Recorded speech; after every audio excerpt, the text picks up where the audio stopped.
इसलिए है, अगर आप स्टॉक मार्केट में इन्वेस्टमेंट या ट्रेडिंग करते हैं तो अपने रिस्क पर करें और इन्वेस्ट करने से पहले खुद भी रिसर्च जरूर कर लें। और चाहे आपको लाइफ में कितना भी भरोसा हो, कभी भी लोन लेकर इन्वेस्टमेंट या ट्रेडिंग ना करें, क्योंकि इससे आप बहुत बड़ी मुसीबत में पड़ सकते हैं। चलिए दोस्तों, अब हम सभी इंपॉर्टेंट कैंडलस्टिक पैटर्न्स को समझते हैं। सो दोस्तों, इस वीडियो में हम जिन भी कैंडलस्टिक पैटर्न्स के बारे में बात करने जा रहे हैं, उन सभी कैंडलस्टिक पैटर्न्स का नाम आपको भी स्क्रीन पर नजर आ रहा होगा। इसमें हमारा जो फर्स्ट नंबर का कैंडलस्टिक पैटर्न है, उसका नाम है हैमर कैंडलस्टिक पैटर्न। तो दोस्तों, हैमर यानी हथौड़ा। तो आपको नाम से ही पता चल रहा है कि इस पैटर्न में जो कैंडल बनती है वो हथौड़े जैसी दिखाई देती है। और अभी आपको स्क्रीन पे जो कैंडल नजर आ रही है वो भी आपको थोड़ी बहुत हथौड़े जैसी लग रही होगी। इसकी जो नीचे लंबी सी डंडी है इसको लोअर वेग कहा जाता है, और ऊपर छोटी सी जो डंडी निकली है इसको अपर वेग कहा जाता है। अब मैं आपको 4 ऐसी कंडीशंस बताऊंगा जिन कंडीशन से आप आइडेंटिफाई कर सकते हैं कि एक कैंडल हैमर कैंडल है या फिर नहीं। सो दोस्तों, हैमर कैंडल को आइडेंटिफाई करने के लिए ये 4 कंडीशंस होना बहुत ज्यादा जरूरी है। पहला, शेयर डाउन ट्रेंड में होना चाहिए, यानी कि शेयर की प्राइस गिर रही होनी चाहिए। अगर शेयर की प्राइस बढ़ रही है तब हम इसे हैमर सिग्नल कंसीडर नहीं करेंगे। दूसरा, एक कैंडल को हैमर कैंडल बनने के लिए उसकी जो अपर विक है वो या तो नहीं होनी चाहिए या बहुत छोटी होनी चाहिए, और जो लोअर विक है वो बहुत लंबी होनी चाहिए। उसकी बॉडी का जो साइज है उसके डबल से भी लंबी होनी चाहिए। तो अभी आपको स्क्रीन पे जो कैंडल नजर आ रही है, इसकी जो अपर विक है वो बहुत छोटी है और जो लोअर विक है वो बहुत लंबी है, इसलिए ये एक हैमर कैंडल है। तीसरा, हैमर कैंडल ग्रीन भी हो सकती है और रेड भी हो सकती है, लेकिन अगर कैंडल ग्रीन है तो वो ज्यादा पॉजिटिव मानी जाती है, बट अगर रेड कैंडल भी है तो उसे भी हम हैमर ही कंसीडर करेंगे। और फोर्थ कंडीशन है कि हैमर कैंडल बनने के बाद जो उसकी नेक्स्ट कैंडल बनती है वो हैमर कैंडल से ऊपर बननी चाहिए, तभी हम उसे हैमर सिग्नल कंसीडर करेंगे। अगर वो उसके नीचे बनती है तो फिर हम उसे हैमर सिग्नल कंसीडर नहीं करेंगे। तो जैसे ये एक हैमर कैंडल है और इसके बाद जो नेक्स्ट कैंडल बनी है वो हैमर कैंडल के हाई में बनी है, तो ये एक वैलिड सिग्नल है। अगर ये हैमर कैंडल के नीचे बनी होती तो आप इसे वैलिड सिग्नल कंसीडर नहीं कर सकते थे। तो दोस्तों, अगर ये चारों कंडीशंस फुलफिल होती हैं तो इसका मतलब है कि यहाँ से मार्केट ट्रेंड चेंज कर सकता है। अभी तक शेयर की प्राइस नीचे गिर रही थी, यहाँ से ऊपर उठ सकती है, तो ये एक बुलिश सिग्नल है और आप यहाँ पर बाय कर सकते हैं। तो इसमें आपको जो एंट्री लेनी होगी वो आपको हैमर कैंडल के ऊपर लेनी होगी, यानी कि जो नेक्स्ट कैंडल बनी है उसमें जब वो हैमर कैंडल से ऊपर आएगी तब लेनी होगी। और आपका जो स्टॉप लॉस होगा वो हैमर कैंडल का जो लोएस्ट पॉइंट है वहां पर आपका स्टॉप लॉस होगा। हमने हैमर पैटर्न के ऊपर एक सेपरेट वीडियो बना रखी है, उस वीडियो का लिंक डिस्क्रिप्शन और आई बटन में दिया गया है, तो आप उस वीडियो को भी देख सकते हैं। ना दोस्तों, हैमर कैंडलस्टिक पैटर्न बनने के बाद हमारा जो नेक्स्ट कैंडलस्टिक पैटर्न है वो है हैंगिंग मैन कैंडलस्टिक पैटर्न।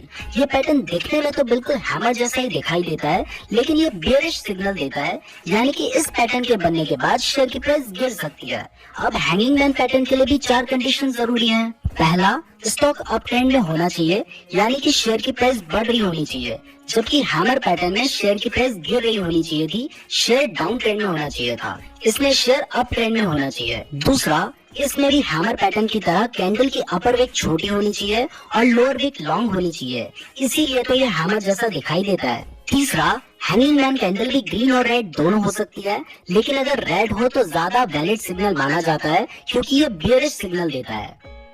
और चौथा, हैंगिंग मैन कैंडल बनने के बाद जो नेक्स्ट कैंडल है वो हैंगिंग मैन कैंडल के नीचे बननी चाहिए।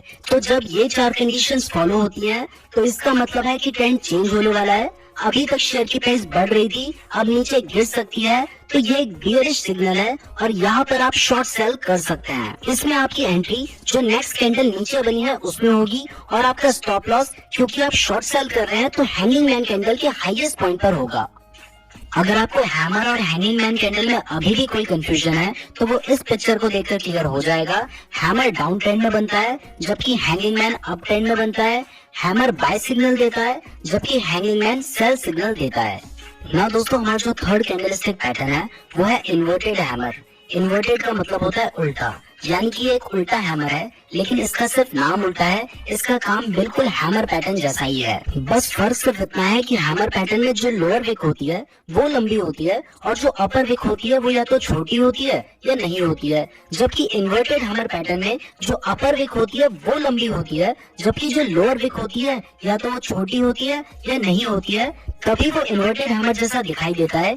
एक कैंडल को इन्वर्टेड हैमर बनने के लिए ये 4 कंडीशंस फुलफिल होनी चाहिए। पहला, शेयर डाउन ट्रेंड में होना चाहिए, यानी कि शेयर की प्राइस गिर रही होनी चाहिए। ये सेम कंडीशन हैमर पैटर्न के लिए भी थी। दूसरा, मैंने आपको अभी बताया कि इसमें जो अपर विक है वो लॉन्ग होनी चाहिए, जबकि जो लोअर विक है वो या तो छोटी होनी चाहिए या फिर नहीं होनी चाहिए। ये जो सेकंड कंडीशन है, सिर्फ यही एक डिफरेंस है हैमर और इन्वर्टेड हैमर पैटर्न के बीच में। थर्ड कंडीशन भी हैमर पैटर्न की तरह सेम है, चाहे ये ग्रीन हो चाहे ये रेड हो, इससे कोई फर्क नहीं पड़ता, लेकिन अगर ग्रीन होगी तो ज्यादा वैलिड सिग्नल होगा। और फोर्थ कंडीशन है कि इन्वर्टेड हैमर कैंडल बनने के बाद जो नेक्स्ट कैंडल बनती है वो इन्वर्टेड हैमर कैंडल से हाई बननी चाहिए। तो जब ये चार कंडीशंस फुलफिल होती हैं तो वो कैंडल एक इन्वर्टेड हैमर कैंडल होती है और ये एक बुलिश सिग्नल देती है, यानी कि यहाँ से प्राइस बढ़ सकती है, यहाँ से ट्रेंड चेंज हो सकता है। अभी तक शेयर की प्राइस नीचे गिर रही थी, यहाँ से ऊपर जा सकती है। तो आप चाहें तो आप बाय कर सकते हैं। अगर आप बाय करते हैं तो इन्वर्टेड हैमर कैंडल के बाद जो नेक्स्ट कैंडल बनती है आपको वहां पे एंट्री लेनी होगी और आपका स्टॉप लॉस होगा इन्वर्टेड हैमर कैंडल का लोएस्ट पॉइंट। ना दोस्तों, हमारी जो 4th नंबर की कैंडल है इसका नाम है शूटिंग स्टार। ये दिखने में बिल्कुल इन्वर्टेड हैमर जैसी ही दिखाई देती है, बस फर्क सिर्फ इतना होता है कि ये अप ट्रेंड में बनती है और बियरिश सिग्नल देती है, जबकि इन्वर्टेड हैमर डाउन ट्रेंड में बनती है और बुलिश सिग्नल देती है। तो दोस्तों, शूटिंग स्टार के लिए भी 4 कंडीशंस फुलफिल होना बहुत ज्यादा जरूरी है। पहला, स्टॉक अप ट्रेंड में होना चाहिए, यानी कि शेयर की प्राइस बढ़ रही होनी चाहिए, उसके बाद शूटिंग स्टार कैंडल बने।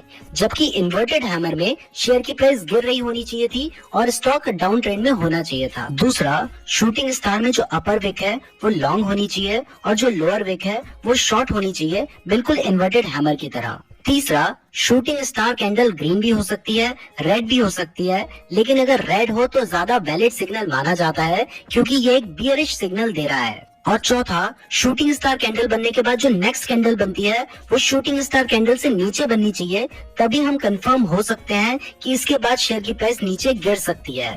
तो दोस्तों, अगर ये चारों कंडीशन फुलफिल होती हैं तो आप शेयर को बेच सकते हैं या फिर शॉर्ट सेल कर सकते हैं, क्योंकि ये एक बियरिश सिग्नल देता है और इससे पता चलता है कि इसके बाद शेयर की प्राइस नीचे गिर सकती है। अगर आप शॉर्ट सेल करते हैं तो शूटिंग स्टार कैंडल के बाद जो नेक्स्ट कैंडल बनेगी आपने वहां पे एंट्री लेनी होगी और आपका स्टॉप लॉस होगा शूटिंग स्टार कैंडल का जो हाईएस्ट पॉइंट है वहां पर। ना दोस्तों, हमारा जो 5th कैंडलस्टिक पैटर्न है वो है बुलिश एनगल्फिंग। इसके नाम से ही पता चल रहा है कि ये बुलिश सिग्नल देती है। तो जब भी कभी मार्केट डाउन ट्रेंड में होता है और डाउन ट्रेंड में एक ऐसी रेड कैंडल बनती है और उस रेड कैंडल के बाद एक ऐसी ग्रीन कैंडल बनती है जो कि फर्स्ट रेड कैंडल को पूरा एनगल्फ कर लेती है, यानी कि कवर कर लेती है, तो ये होता है बुलिश एनगल्फिंग।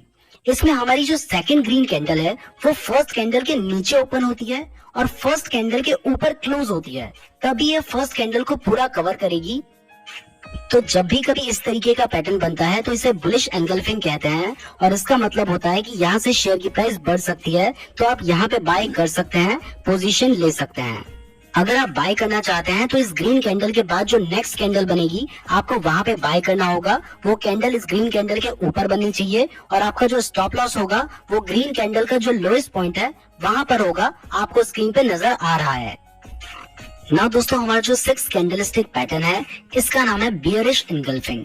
ये बुलिश एनगल्फिंग का जस्ट अपोजिट है और ये बियरिश सिग्नल देता है, यानी कि इस सिग्नल के आने के बाद शेयर की प्राइस गिर सकती है। तो दोस्तों, जब भी कभी शेयर अप ट्रेंड पे चल रहा होता है, यानी कि शेयर की प्राइस बढ़ रही होती है और उसके बाद अगर एक ग्रीन कैंडल आती है और उस ग्रीन कैंडल के बाद एक रेड कैंडल आती है जो कि उस ग्रीन कैंडल को पूरा कवर कर लेती है, यानी कि एनगल्फ कर लेती है, तो इस पैटर्न को बियरिश एनगल्फिंग कहते हैं।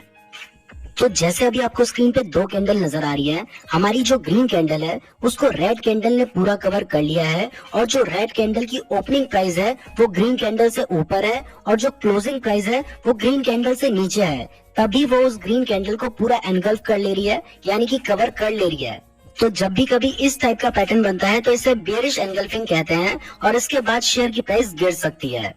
तो दोस्तों, अगर आप चाहें तो आप यहाँ पे शॉर्ट सेल कर सकते हैं। अगर आप शॉर्ट सेल करते हैं तो इस बियरिश कैंडल के बाद जो नेक्स्ट कैंडल उसके नीचे बनेगी आपको उसमें एंट्री लेनी होगी और जो ग्रीन कैंडल का हाईएस्ट पॉइंट होगा वो आपका स्टॉप लॉस होगा, आपको स्क्रीन पे नजर आ रहा है। तो दोस्तों, ये थे वो 6 कैंडलस्टिक पैटर्न्स जिनका यूज करके आप पता कर सकते हैं कि शेयर की प्राइस ऊपर जाएगी या नीचे। इसके अलावा भी बहुत सारे कैंडलस्टिक पैटर्न्स हैं, जैसे कि piercing line, dark cloud cover, bullish harami, bearish harami, morning star, evening star, bullish kicker, bearish kicker, gravestone doji, dragonfly doji, long leg doji, doji star, और भी बहुत सारे कैंडलस्टिक पैटर्न्स हैं। अगर आप चाहते हैं हम उनके ऊपर भी वीडियो बनाएं तो कमेंट करके जरूर बताइएगा। अगर आपके पास अपना डीमैट अकाउंट नहीं है तो इस वीडियो के डिस्क्रिप्शन में मैंने आपको एंजल 1 का लिंक दिया है, वहां से अपना फ्री डीमैट अकाउंट जरूर खुलवा लीजिएगा।